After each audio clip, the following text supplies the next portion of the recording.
কালকে ভিডিওটা যেখানে শেষ করেছিলাম তারপর থেকে আজকে শুরু করছি জিপ লাইনের যে এরিয়াটা আপনাদেরকে দেখাচ্ছিলাম সেটা আর একটু ভালো করে দেখাই। এখান থেকে শুরু হয়ে দেখুন আমার পিছন বরাবর দড়িটা চলে গেছে একদম ওই নদীর স্রোতটা বরাবর।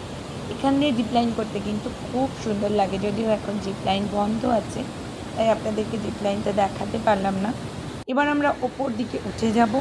ওপর দিকে উঠে গিয়ে আমরা আবার নামবো, যেটা বলেছি বাম দিকে, সেই বাম দিকে বেশ খানিকটা নিচে নামার পর তবে কিন্তু জোনা ফলসের যে আসল জায়গাটা, যেটাকে ফলস বলা হয়, সেই জায়গাটা দেখতে পাবো। এই পুরো এরিয়াটা দেখুন খুব নির্জন। আসলে আমরা যেদিন গিয়েছিলাম সেটা উইকডেজ, তার ফলে লোকজনের সংখ্যাটা একটু কম ছিল। আর বর্ষাকালে লোকে একটু ভয়ই পায় ঝাড়খণ্ড এরিয়ায় যেতে, কিন্তু যদি কষ্ট করে একবার বেরিয়ে পড়তে পারেন তাহলে কিন্তু এটার মতো সুন্দর আর কিছু নেই।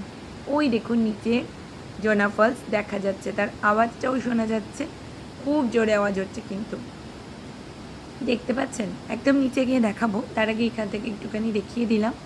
এবার আমরা অনেকটা নেমে যাব সিঁড়ি বেয়ে, তাই হাঁপাতে হাঁপাতে আর কথা বলছি না, নিচে নেমে গিয়ে তারপর দেখাচ্ছি। টাটা।